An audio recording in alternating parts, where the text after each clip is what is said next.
Yo, aujourd'hui, on se retrouve pour un nouveau Kamehameha, et on s'attaque à Ken Kaneki.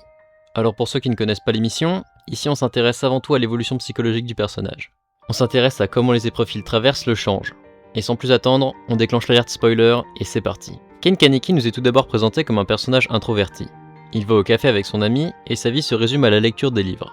En clair, c'est une sorte de geek. Et s'il squatte ce café, c'est parce qu'il peut y observer Lizzie, sa love interest. Très vite, celle-ci s'intéresse à lui, et va faire basculer la vie de Ken. En effet, Lizzie se révèle être une goule anthropophage, et Ken ne doit sa survie qu'à une chute de poutre et aux expériences d'un grand taré. Ainsi, il se retrouve être le pion et le dommage collatéral de beaucoup de gens. On y reviendra. Ken se retrouve plongé malgré lui dans le monde des ghouls, car il a désormais un corps de ghoul. Et ce corps de ghoul, il faut le nourrir, et il n'accepte que la chair humaine. Et allez savoir pourquoi, le café. Dans un premier temps, Ken teste toutes sortes de nourriture et finit par les rejeter, malgré lui et dans la souffrance. Il est ainsi chaque jour plus attiré par la viande humaine, et faisant partie de la société, il baigne dedans, et donc perd le contrôle, empiétant sur le territoire de certaines ghouls. Ici, Ken se sent rejeté, et vit dans la peur, car il ignore les codes de ce nouveau monde, et se met donc en danger. Heureusement, il est aidé par Toka, qui le défend et lui donne de la nourriture. Cependant, les normes sociales humaines l'empêchent d'en manger, et ils font en larmes jusqu'à insulter Toka de monstre, en jurant qu'il n'est pas comme elle, ce qui fera réagir la jeune femme. Toka fait remarquer à Ken qu'il se lamente sur son sort, alors qu'il vit juste ce qu'elle vit depuis toujours. Elle n'a jamais voulu être une ghoul, elle est née ainsi et personne ne peut lui reprocher. Pour le monde, elle est née monstre, et elle aurait aimé être humaine. Sa condition est loin d'être idéale, et elle fait avec, sans se lamenter. Ken comprend ainsi que les ghouls ne sont pas des monstres sanguinaires, mais juste des gens rejetés de par leur naissance, et leur nécessité de manger de la chair humaine. Même s'il accepte la viande de Toka, il la rejette encore, réticent à l'idée de la consommer. Il rejoint ainsi l'Antique, un café tenu par un homme au lourd passé qui fait de la réhabilitation de jeunesse en leur donnant une situation. Avec tout ça, Ken ne sait pas où est sa place, et il est perdu. Malgré lui, il entre dans le monde des ghouls, mais il constate bien les nombreuses différences entre elle et lui. De même que pour les humains. Il n'appartient à aucun camp. Les humains rejettent son côté ghoul et les ghouls rejettent son côté humain. En clair, c'est un paria. Toutefois, il sait qu'une personne l'aimera comme il est, et c'est idée. Cependant, Ken se rend compte à quel point il est entouré de ghouls depuis toujours, et à quel point elles sont présentes dans la société. Il sauve Idée, mais manque de le dévorer. Il comprend ainsi qu'il est un danger et qu'il doit mieux se connaître. Le patron lui parle, et Ken comprend qu'il est en réalité à la fois humain et ghoul. Il est un être unique qui connaît les deux réalités et pourra servir de pont pour faire cesser le conflit entre les deux camps. Ainsi, Ken commence à apprendre à être une ghoul pour mieux les connaître, et trouver une solution. Il commence par exemple à entamer un apprentissage pour faire semblant de manger de la nourriture humaine, ou encore un entraînement au combat avec Toka. Plus tard, en aidant Yomo, il se rend compte que ses amis se nourrissent de cadavres de suicidés. Ils n'ont pas le choix de manger de la chair humaine, mais se répugnent à ôter des vies. Contrairement aux humains et leur centre de contrôle des ghouls, qui envoient leurs inspecteurs traquer et tuer chaque ghoul. En témoignent Inami et sa mère. Ken se sent proche d'Inami, car ils se ressemblent dans le caractère et le vécu. Son père ayant été tué par des inspecteurs, la petite vit dans la peur. Et une petite erreur coûta la vie à sa mère sous ses yeux, et sous les yeux de Ken. Ken ne comprend pas. Elle qui n'était pas un danger a été tuée de sang-froid dans la rue, et une gamine de 8 ans a failli être exécutée également. Il a choisi. Il veut protéger les ghouls. De plus, désormais le sentiment d'impuissance qu'il a ressenti va le guider. Il ne veut plus voir de proches mourir et se sentir impuissant. Il rencontre également un homme important dans son développement, Kotaro Amon, un inspecteur empli de haine mais surtout à la recherche de réponses, avec lequel Ken va communiquer. Il le comprend et l'épargne, ce qui va changer la mentalité de l'inspecteur. Peu de temps après, Shu fait son apparition et prend Ken pour cible. Lui qui est un gourmet voit Ken comme un plat d'exception. Ken lui fait trop rapidement confiance et cette erreur a failli le conduire vers la mort. Il reconnaîtra lui-même que cette part de sa personnalité est son point faible. Parallèlement, il découvre la relation entre Kimi et Nishiki. L'un est une ghoul et l'autre est une humaine. Pourtant, cette frontière n'a pas empêché leur amour et chacun est prêt à offrir sa vie pour l'autre, ce qui montre à Ken qu'une cohabitation est possible. Jusqu'ici, Ken a vécu plusieurs traumatismes, mais à chaque fois, un moment heureux est venu nuancer la situation. Il a donc compris que ce monde est horrible, et qu'il doit arrêter d'être gentil et crédule. Toutefois, les proches qu'il s'est faits sont perpétuellement en danger dans ce monde, et il le sait. Et il sait aussi qu'il est trop faible pour protéger tout le monde. Cette idée fait naître la peur en lui. Et vient enfin l'arc Aogiri, charnière pour Ken. Il se fait capturer puis torturer par Jason, mis en pièces et aussitôt reconstitué. Torturé également mentalement par la mort d'un enfant et de sa mère que Ken a cru protéger. Il craque. Il se retrouve dans sa psyché avec Lizzie. Celle-ci correspond à son côté ghoul. Ken redécouvre le premier traumatisme de sa vie, la mort de sa mère, qu'il considère être comme un abandon, car elle est morte à cause de sa sœur, qui était-elle un poison.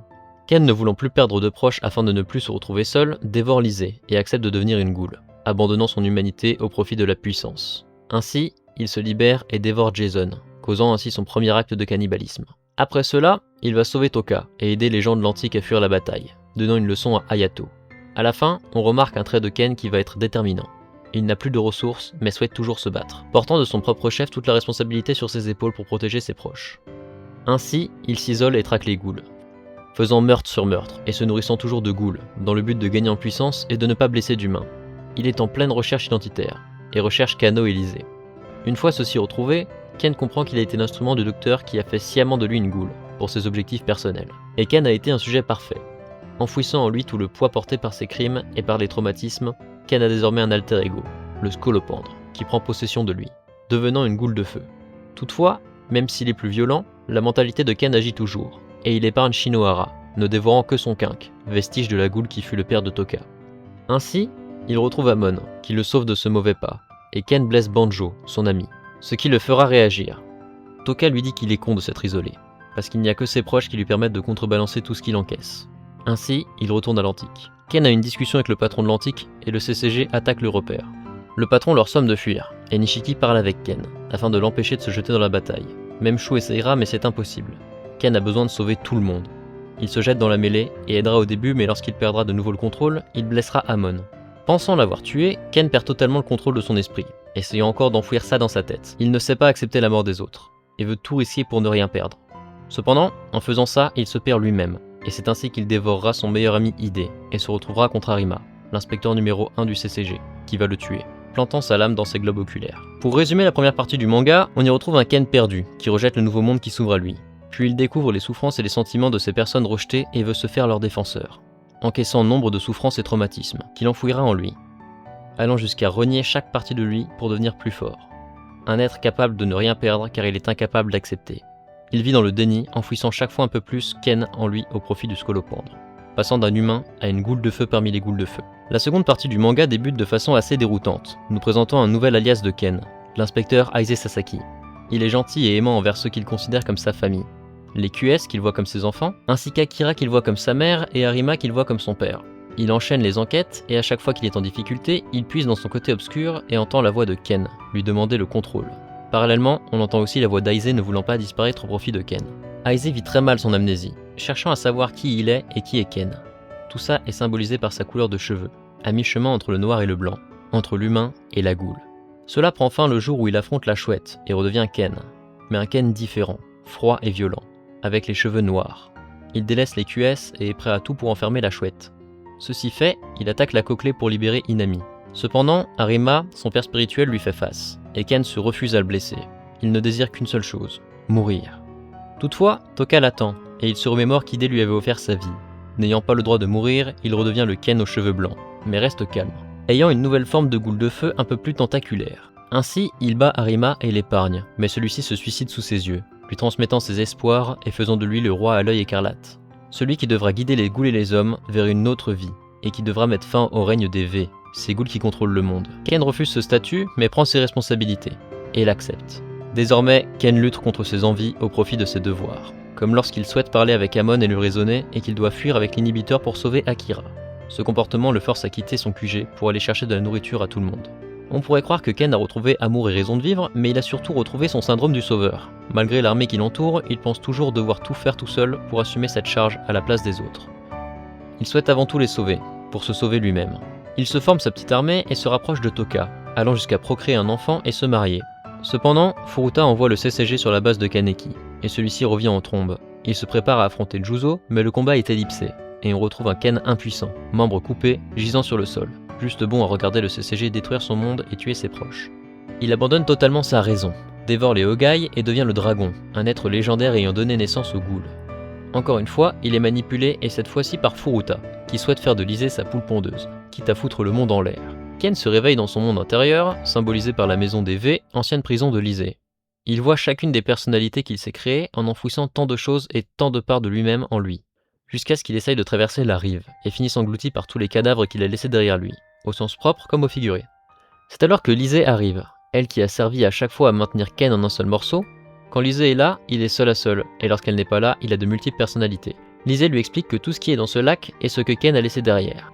Dès qu'il est devenu chef, il savait que cela allait causer beaucoup de morts. Même avant en fait, lorsqu'il a décidé de ne plus être passif. Dès qu'il a essayé de protéger, il a détruit, et il a refusé de l'accepter, en laissant chaque mort, chaque peine derrière lui. Désormais, Ken avance. Il accepte chaque crime et chaque peine, il est lui, il redevient un. Ce qui fait écho à ce que disait Yomo. Lorsque Ken lui a dit qu'il était fort car il avait le scolopendre Élysée en lui, Yomo lui a répondu qu'il n'y avait que Ken en Ken. Kaneki de retour, il assume ses responsabilités et règle le bordel ambiant, et survit à la fin, vivant une vie tranquille avec Toka et leur fille. Ken considère sa propre histoire comme une tragédie. Il se sacrifie et se renie par peur et cause encore plus de dégâts, que ce soit à lui ou aux autres. Pour lui, son histoire ne peut se finir que par la perte, et c'est pourquoi il souhaite que celle-ci prenne fin. Cependant, le réel message derrière l'histoire de Ken, et surtout celle de Tokyo Ghoul, c'est l'acceptation.